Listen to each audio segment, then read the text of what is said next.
Assalamualaikum warahmatullahi wabarakatuh. Alhamdulillahirabbil alamin. Assalatu wassalamu ala asyrafil anbiya'i wal mursalin wa ala alihi wa sahbihi ajma'in.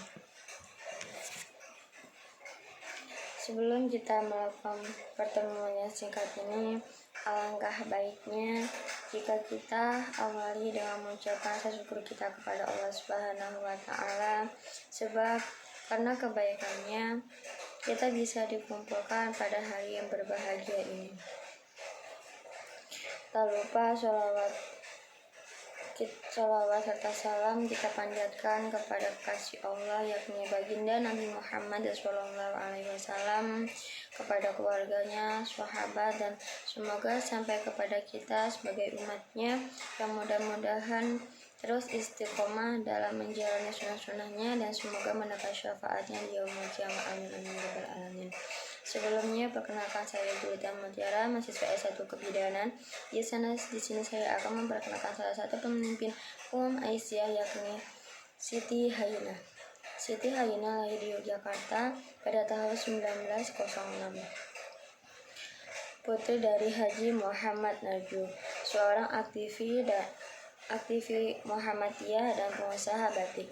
Tahun 1953, saat usia 29 tahun, Siti Hayyinah menikah dengan Muhammad Mawardi Mufti, seorang pria asal Banjarmasin yang aktif di Muhammadiyah dan berprofesi sebagai guru. Mawardi kecuali sebagai guru, juga sebagai ketua majelis pemuda pada masa kepemimpinan Kiai Haji Mas Mansur dan sebagai ketua majelis pengajaran pada masa kepemimpinan Ki Bagus Hadikusumo. Dari pernikahannya, Siti Hayyinah dikaruniai 7 orang anak. Setelah menikah, Siti Hayyinah mendapatkan nama tambahan di belakangnya, yakni menjadi Siti Hayyinah Mawardi. Siti Hayyinah termasuk generasi kedua yang mendapatkan pendidikan di sekolah netral untuk dikaderkan di organisasi. Selain itu, Siti Hayyinah juga menempuh pendidikan di 2 tempat di daerah Yogyakarta. Siti Hayyinah hanya mendapatkan pendidikan agama secara non-formal yang diperoleh dari ayahnya Haji Narju dan pengajian-pengajian yang diselenggarakan oleh Nyai Ahmad Dahlan. Siti Hayyinah mulai aktif di Aisyah dari masa kecilnya. Teman seangkatannya di Aisyah adalah Siti Zainab, Siti Aisyah, Siti Dalalah, Siti Basyirah, dan Siti Badilah. Pada tahun 1925, saat umurnya menginjak 19 tahun, Siti Hayyinah mendapatkan kepercayaan sebagai sekretaris yang mendampingi Nyai Ahmad Dahlan. Kegemarannya menulis dan membaca ini yang menempatkannya sebagai sekretaris. Bahkan dia menjabat sebagai pimpinan redaksi majalah Suara Aisyah. Hayyinah termasuk santri sebagai kader kedua yang dibina langsung oleh Kiai Haji Ahmad Dahlan dan Nyai Ahmad Dahlan. Siti Hayyinah adalah satu di antara perempuan representasi Aisyah yang menjadi anggota pimpinan Kongres Perempuan di Indonesia yang pertama, yang berlangsung dari tanggal 22 sampai 25 Desember 1928. Siti Hayyinah mendapatkan kehormatan untuk berbicara di depan hayala Kongres.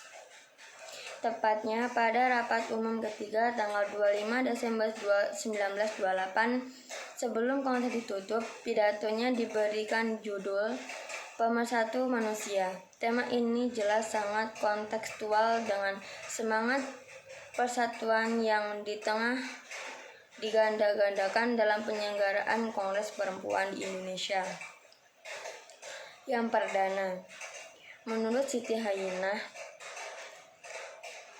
persatuan merupakan alat untuk mencapai tujuan utama seperti kebahagiaan, kesejahteraan, dan kemakmuran. Jalan menghadirkan pemersatuan ditempuh melalui saling bergaul, berhubungan, memelihara persaudaraan dan mendirikan perkumpulan, dan membicarakan hal ihwal yang perlu dilakukan bersama. Siti Hayyinah memiliki perhatian khusus pada pendidikan bagi kaum perempuan. Dalam pidatonya di Kongres ke-21 tersebut, Siti Hayyinah mengatakan, siapa saja yang menghalang-halangi kaum perempuan mendapatkan pendidikan adalah orang yang jahat dan durhaka.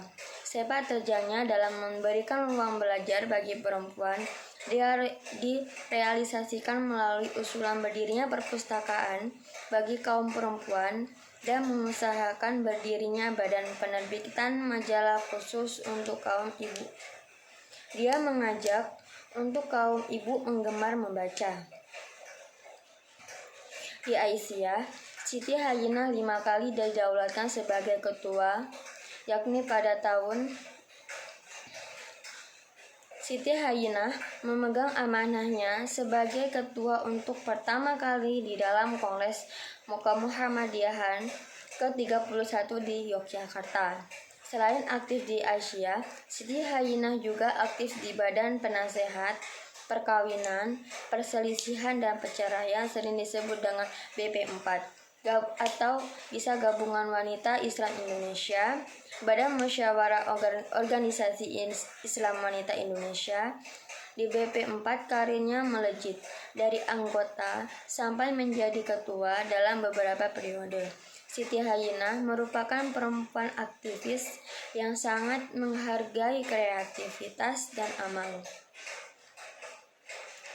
Demikian yang bisa saya sampaikan terkait pemimpin Aisyah, yakni Siti Hayyinah. Semoga dapat bermanfaat untuk kita semua. Jika ada yang baik, itu datang dari Allah, dan jika ada yang buruk, itu datang dari saya pribadi. Mohon maaf atas khilaf tutur kata dan perbuatan. Semoga Allah membimbing kita ke jalan yang benar.